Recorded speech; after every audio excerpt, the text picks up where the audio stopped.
Everyone's doing well. Um, Please forgive me because this is the first time I'm doing a live. So, actually, second time, but first time with this software. Um, so, I'm just still trying to figure it out, but wanted to talk through several questions that members have had in my Telegram group. So, I've got a Telegram group where we talk about Google Ads, Meta Ads strategies, and would just love for you to hop on, drop questions in the comments, whether you're watching on LinkedIn or YouTube. And yeah, I'd love to see you hop in. But I just want to kind of verify real quick if I am live on YouTube and LinkedIn. So give me a moment.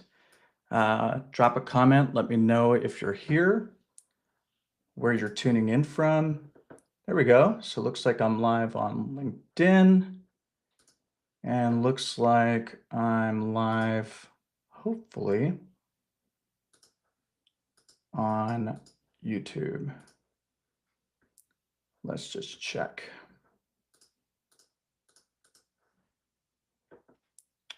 All right. Yes. Looks like I'm live. Perfect. All right. So I'm going to drop this comment in my Telegram group because I asked them if what questions they would have. And I would basically just answer them live. So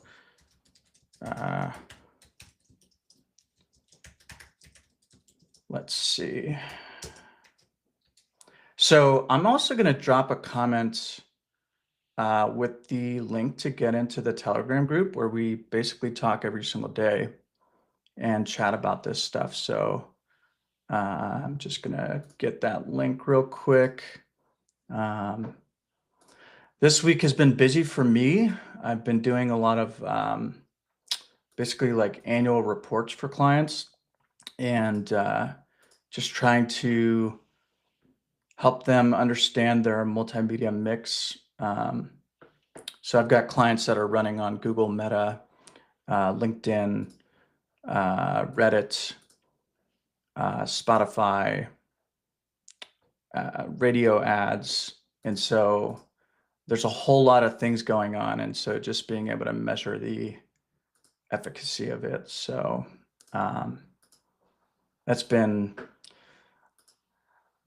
a lot of analyzing, a lot of just trying to help people see what's going on in 2024 and going from there. So sorry, I'm just trying to grab this link real quick so you can join the Telegram group if you'd like to.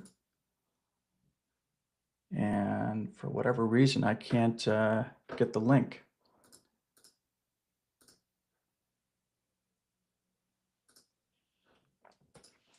All right, drop a comment. Let me know if you're here with me.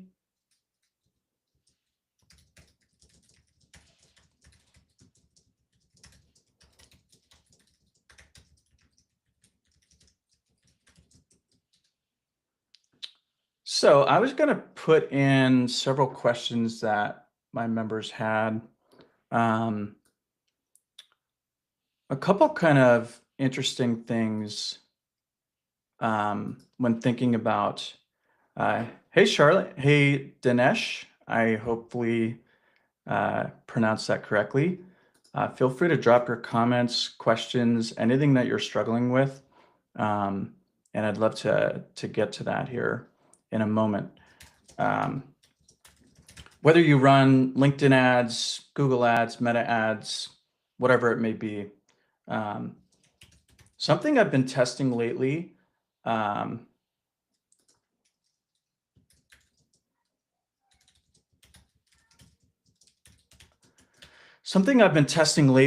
is kind of thinking about the concept of like, as we are getting less control on Meta and Google and all of these platforms, the thing that we really have to start kind of getting around to is understanding our customers' pain points.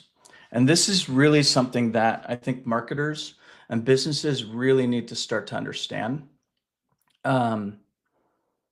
Because, you know, I think a lot of people are going into ChatGPT and these AI softwares, and while they're not bad, they're ultimately, if everyone's doing that and putting in generic stuff, um, the outputs are going to be generic.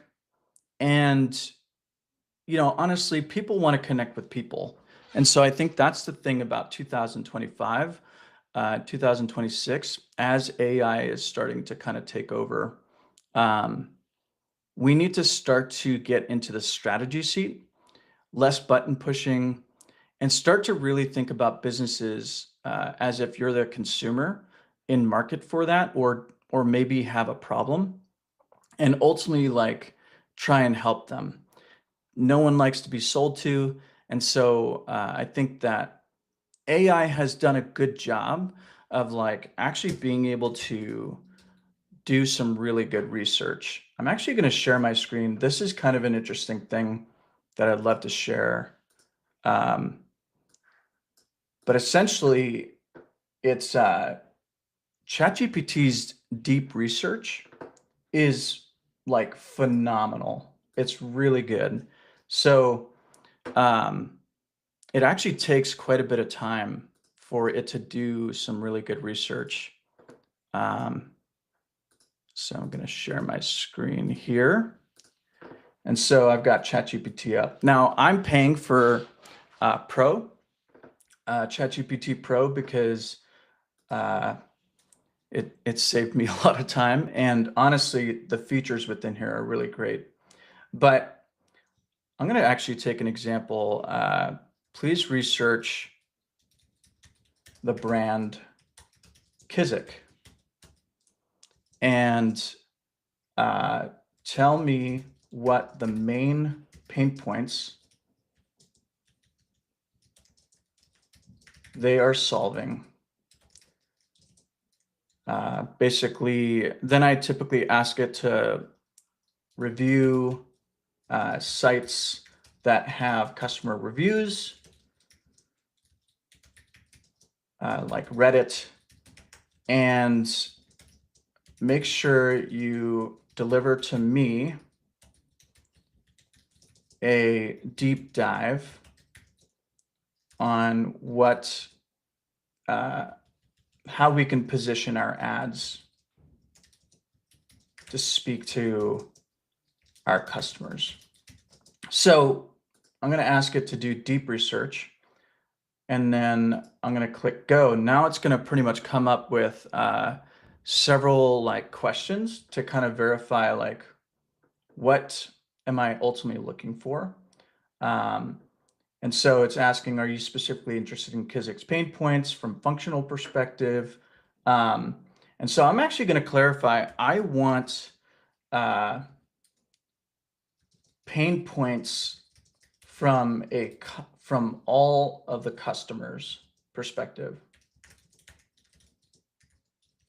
And that way, it's not really the brand, it's more so trying to get through to the customer and what they're saying. And then I want you also to identify the different demographics.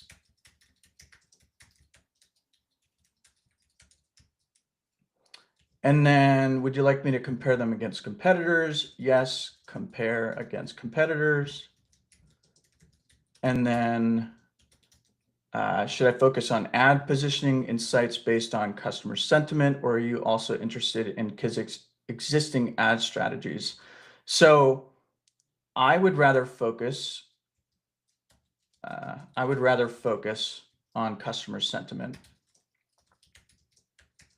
So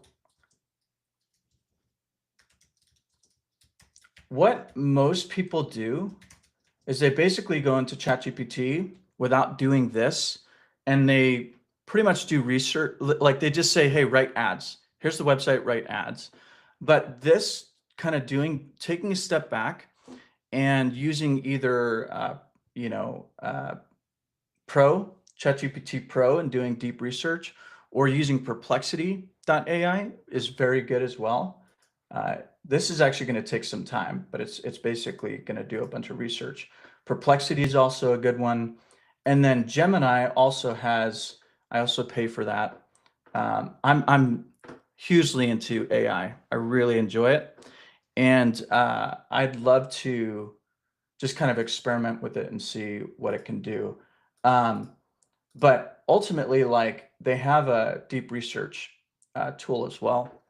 And so I typically like to put this stuff in all of these different tools and then kind of see what it can do. But the cool thing is that it's literally like going to Reddit. You can see here on the side, and it's getting real user feedback, and then it's going to basically give us a report towards the end. So while this kind of continues to do that, I'm going to answer some questions. Again, like, if you've joined me, whether it's LinkedIn or YouTube, just feel free to drop a question. Dinesh, thanks so much for asking a question here. I'm going to get to that in a second here and talk a little bit about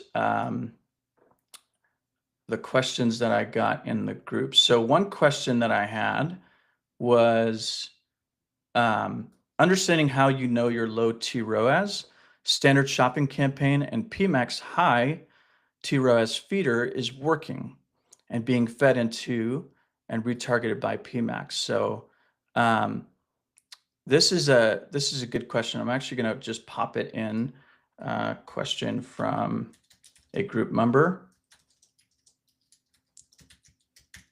So I've got a Telegram group, and just feel free to like drop a comment and say, hey, you're interested in the Telegram group, and I'll send you a link later. But we've got about over 50 people that are asking questions, talking about strategies. It's a whole lot of fun. So this is the question that I got. So understanding how you know your low TROAS standard shopping campaign plus PMAX high TROAS feeder is working. So the thing about PMAX and standard shopping, so there's the feeder strategy that you can basically leverage a low TROAS standard shopping campaign and then use a higher TROAS PMAX campaign. And so this person's basically asking, what's the efficacy of it? How do you know it's working? And so I've got accounts where essentially it's hard to really know that it's working within the actual app. And that's because it's a lower spend account, lower volume. But typically I just verify through ultimately going back into Shopify and just see, just kind of looking and seeing, are people basically buying the products that we're advertising, and basically doing a comparison between the spend levels on Google per product, and then comparing that to Shopify. So that would be one way. The other thing to kind of really look at and make sure, kind of before you start really making sure that this is going to work properly, is actually, if you go into a campaign and then go over to Tools, Data Manager, what you want to make sure that's happening here is, if you go into Audience Manager, oh goodness, I am blanking out right now on where it is. But if you ultimately find this thing called Ecom Prod ID, and you're going to need to make sure that that matches with the product feed. So what happens for a lot of people is that they're trying to make this work, and it's not working because the product does not match Ecom Prod ID. So when you go to your kind of product level, you'll copy kind of this MCID, or the it's like the Shopify kind of item ID. And so you'll want to use that, compare that to Yeah, I think it's just now, it keeps switching, but you can use that, yeah, the item ID right here. And make sure that, I'll send it later and I'll do a little video on it. But basically you wanna make sure that this item ID matches. Then that will tell you that the remarketing tag is actually working properly. And so that's what you would do. So again, check back, on Shopify, check um, ultimately on the kind of other side of things on Google, and make sure you kind of cross-reference that. Um, Okay, so yes, so how do you know that that was kind of a follow-up. How do you determine that the PMax feeder is actually retargeting the standard shopping campaign? So review your search insights, review those terms, and see if there's any overlap with those terms and the standard shopping campaign. Um, and then also look at under attribution, I'll actually go back to this. If you go back to attribution, measurement goals, attribution, then you can basically go to path metrics, extend your window out. And one, make sure you understand what the length of time is for the interaction. So average days to conversion. This is actually very insightful.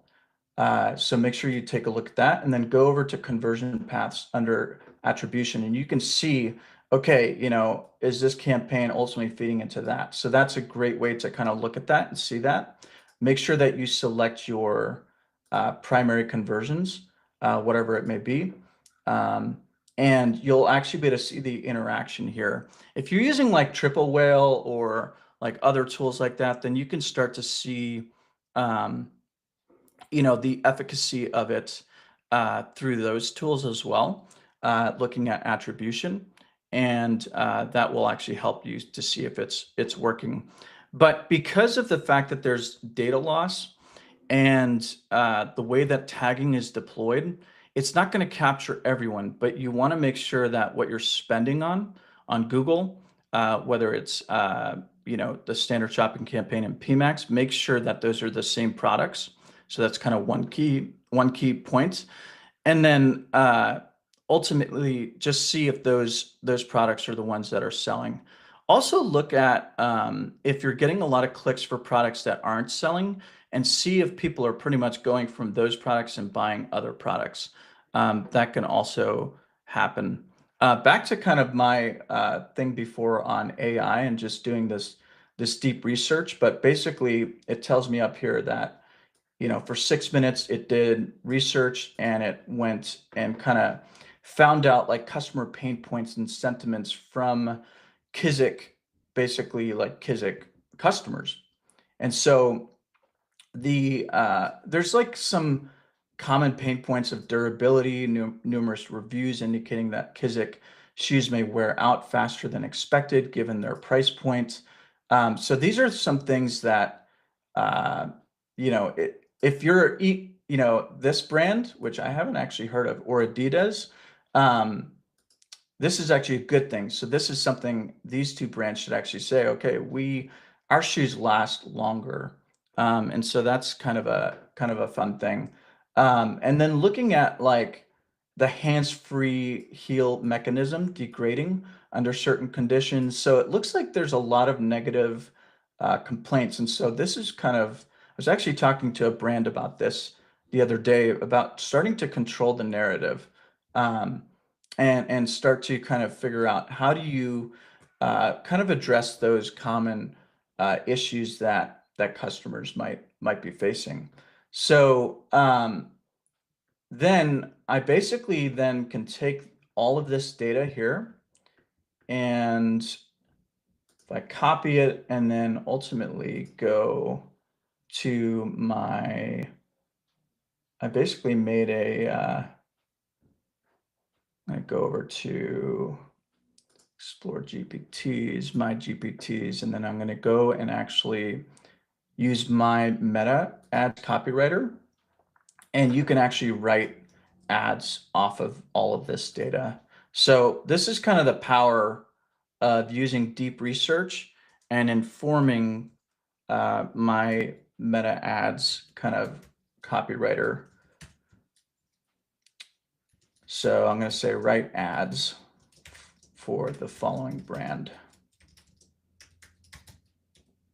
All right, so it's going to do that for us, and that'll be a lot of fun. But the thing about AI is you have to give it really good inputs. Typically, I would review all of this and just kind of pick out some things and just try and understand, okay, what are the good things, bad things, etc. But this is a good meta ads copywriter. If you want a link to that, just let me know, and I'd be happy to send that over. But I've designed this to really kind of go after leveraging different copywriters, famous copywriters, and writing primary text and descriptions and headlines for ads. So that's a whole lot of fun. Okay, so another question from the group I had was, I'm going to drop this in the comments. All right, and then I'm going to show on stream. So I have a question on PMax. I recently started one for lead generation. For the first 2 days, the campaign was spending and I was getting clicks and impressions. But after those 2 days, I don't know how to actually show the next part of this. But it's saying after those 2 days till now, the campaign is not spending at all, and there's no impressions or clicks. The campaign status is at bid strategy learning. Is that normal, and when will it start again? So one, I guess what I would ask is, was there any change that you made after launching that campaign? If that's so, then that can actually affect the performance and actually affect kind of it serving. The other thing is to look at your conversion actions and making sure that you're taking a look and ultimately deciding, is a conversion action actually still active? So smart bidding, PMax campaigns, demand gen, these campaign types are heavily conversion based. And so if you don't have a reliable conversion action, then it's not going to serve. So that would be one thing to check. The other thing to check is if you're running other channels like Meta or anything, TikTok, did all of those spends pretty much stop? And so what ends up happening is PMax is going to go after a lot of existing traffic, retargeting heavily. What I would honestly encourage you to do is run a search campaign alongside of that PMax. PMax probably about 20% of the daily budget, and then really kind of drive that search campaign, and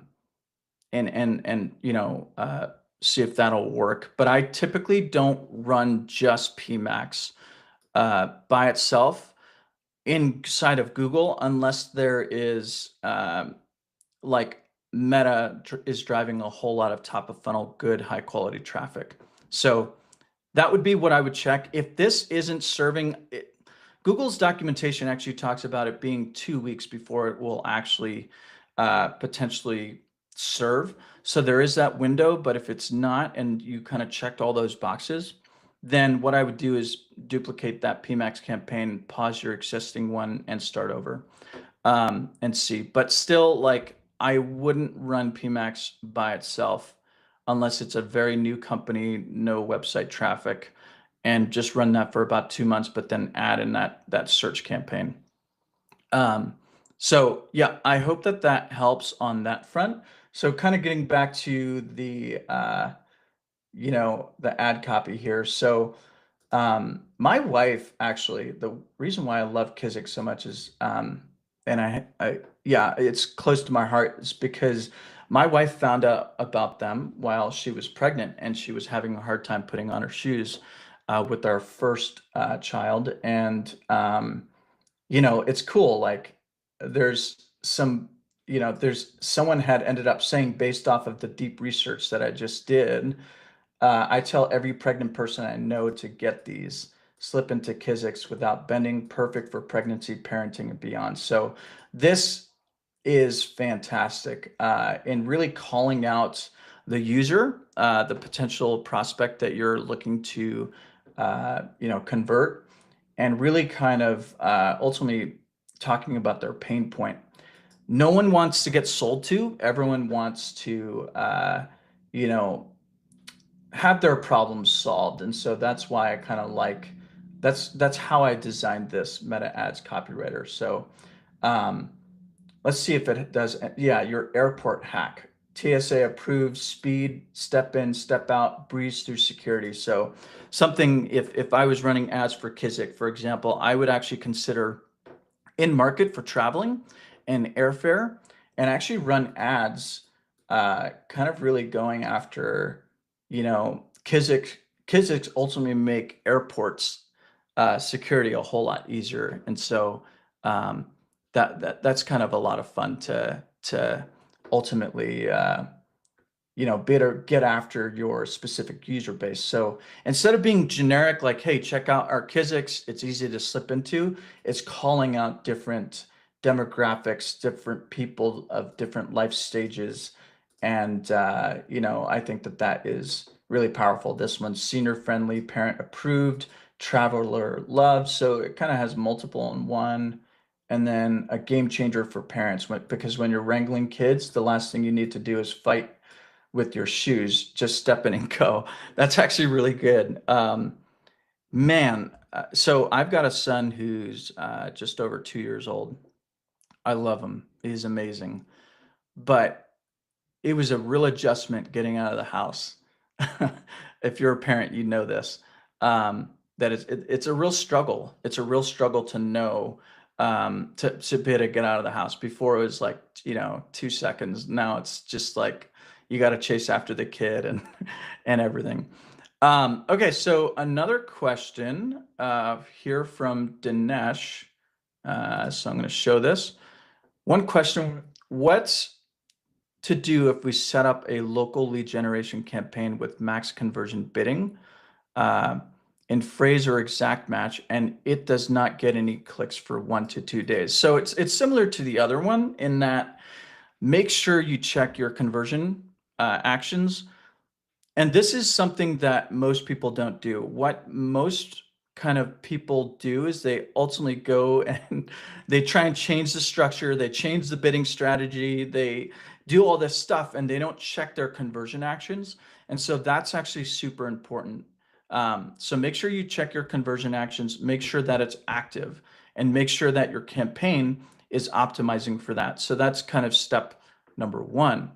Now, if you have phrase or exact match, there's also look at the search impression share that you're getting now, and then also check and see, take all those keywords, bring them into the Google Keyword Planner, and see how much volume there is. So there's certain industries and whatnot that ultimately they just don't have enough volume, and so that's where you would want to kind of either get more keywords or find a little bit more broad keywords, and then really work on your headlines to really qualify the audience that you're specifically going after. Like, for example, a recent one for me was recruiting, but this is a firm that just recruits for construction builders. So what you would do is like have the keyword recruiters that you would be going after, recruiting firms, recruiting agencies, and then in the ad copy, pin and make sure that it's very clear that, hey, this is a firm for construction workers, for hiring firm. And so ultimately, like being able to validate, because people who are looking for plumbers or whatever it may be, they won't go to that, because you're kind of pre-qualifying them with the headlines on search before they click. So check your search volume, check your conversion actions. It can, okay, so it's not getting any clicks for 1 to 2 days. Is it getting impressions? That's what I would be curious about. Also check your account level negatives, and also check any sort of negative keywords and negative lists. That can also affect it. The other thing that is a little bit less, it can happen less, but it can kind of throw off an account is when you're using like click fraud software, it won't serve because it's adding IP addresses to basically block. And so you would want to check that as well. I hope that helps, Dinesh. And then got a question here from Damani. Welcome. I'm so sorry if I'm butchering your names. I actually have a very difficult name, so I understand. So best keyword practices for new or struggling lead gen campaigns. So I actually have a chart that kind of talks about how to structure new search campaigns for lead generation. If you're interested in that, let me know. I'd be happy to get you a copy of this. And so ultimately, these are the kind of the questions that I typically like to ask. Is the search volume over 4,000? If it's not, are there any other competitors running Google Ads? If there's not really more than 4, then I would really kind of go after using Maximize Clicks for manual CPC. Maximize Clicks just allows you to go get clicks, but make sure you do the proper research before you launch that Max Clicks campaign and run it on Exact. So you'll want to use Exact Match as well. And then you could literally do like SCAGs, which is like single keyword ad groups, because it's not based off of the user. Now, the other thing too is to really kind of think about, and what not a whole lot of people talk about is this product or service, is it something that's common? Is it a local business? Or is it something to where like no one really knows about it, no one knows why they need it? And being able to figure out, okay, is there really searches for this? Are people really problem aware? And so really kind of asking that question. If they're not, then you might want to consider like YouTube or Meta to really ultimately like driving the awareness and helping people see pain points. And so being able to address and think about the business and ultimately like if that makes sense to actually go and search. Because if someone is searching for, let's just say, airplane tickets, right? And you're basically selling, taxi driver, kind of, Uber or whatever it may be. Like you're basically kind of shifting people from going after that specific, like they're trying to get, an airplane ticket versus actually getting in a taxi or Uber or whatever. So make sure you're not kind of doing that bait and switch as well. So SaaS for lead gen, a lot of times there's issues when people are trying to sell a SaaS that people don't really understand, and people don't really know how it's going to solve their problem. And so you really have to make sure that the demand generation part of it, you're doing that before you do lead gen. Now, if you've got like really high CPCs, like we've got a plumber client where the CPCs are just super high, the cost for conversions are really high.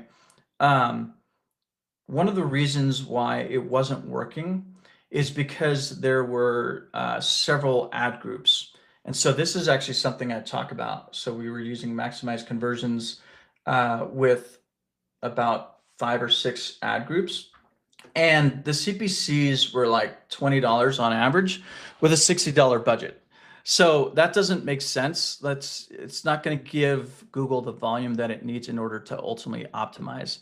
And so you'll want to also make sure you structure your campaigns to try and achieve at least 30 conversions per month per ad group. So make sure you check your structure and make sure that that's right. So several things: conversion actions, making sure that's right. The other thing is making sure that there's actual demand for it, and you're not kind of doing a bait and switch. And then also checking your structure. I think those three things should help. Um, Thanks so much for joining me today. If you've got any more questions or comments, just drop them here. Um, I'm going to actually share another question that I got on the Telegram group. We've got a Telegram group. If you don't know, would love to have you join. Just let me know and I'll send you the link to join. It looks like, so I'm running a couple Google Ads campaigns and struggling with negative keywords. And so they were looking for the negative keyword script, which actually makes things a lot easier. It's a private. Okay, so best practices for clients. This is a good question. I'm going to actually just drop this in here. And then I'm going to show it, but basically, it did not actually send it. Okay, so I can't actually show it for whatever reason, but so the question is, does anyone have best practices for a client that has only email or phone number as the contact options and the main conversion goals? I'm pretty sure it would be super low quality leads and no ability to control bots. What would be the recommendation to develop a unique, like, would it be recommended to develop a unique landing page with a lead form, or what would people suggest? It's a private mental health clinic with contact us page as the main conversion action. So I personally don't like Google Voice. So you can set up phone conversion actions using that. I have found that to be very low quality. Even when I've put the constraints on it to where it has to be at least 60 seconds that someone's on a call. But what I would recommend in this case is make sure on the contact us page that the phone number is clickable, and then honestly take off the email. I would switch out the email with a contact us form, but optimize for phone call leads and get what's called like CallRail, and that will you'll be able to set it up to where people have to be on the phone for at least 60 seconds, and then you can actually ping them and say, okay, I'm checking this person. This person was a qualified lead. So you'll be able to actually listen to those calls, or you'll be able to have the clinic actually listen to those calls and be able to verify that that was a qualified candidate, and then only push the ones that are qualified back into Google Ads. So that would be the way where you would have better control over the quality of those conversions. And so phone calls can be very impactful and do very well. But you have to, it's kind of like offline imports when you're doing lead forms, but it's for phone calls. So that's what I would recommend doing. And that will work fairly well as long as there's, a decent amount of volume and such. I would also try, not just a contact page, but like you said, a landing page with a lead form, and, trying to figure out why someone would want to book, and, ultimately go with that clinic. What's the unique selling propositions? Because that's not a unique business, so you really kind of have to sell. Um, I think that was actually all of my questions for today, but thank you so much for hopping on, everyone. This was a lot of fun. Please let me know if you want to join my Telegram group. Just kind of talking through different strategies and whatnot. I've got a bunch of resources there for you as well, on how to ultimately take control back from Google and Meta and these other kind of platforms. Another kind of fun thing with The automated negative scripts, I might be partnering here with a group of people that actually work to create Google Ads scripts, and it. I think we're going to create something really special, and so that's why we're talking. That's why this is next rollout is actually taking a lot longer. And so if you don't know what my automated negative script is basically it's a focus keyword list, and you can basically just have it automate negatives and make your life way easier as you're kind of thinking about um, your campaigns. I created this script because I was spending like an hour a day per client, excluding irrelevant traffic, and so I wanted to save my time, and then ended up having uh, I think about 1,500 people downloading it at this point. So which is a lot of fun. So if you're interested in that, let me know. I'm thinking about doing this more. I'm pleasantly surprised that we've had some folks hop on, ask some questions, and would love to get your feedback. What do you want to talk about? What questions do you have? Join my Telegram group. Just send over a comment. Let me know, and I'll get you a link to that. And again, thanks so much. And I think I'll see you next week. This was fun.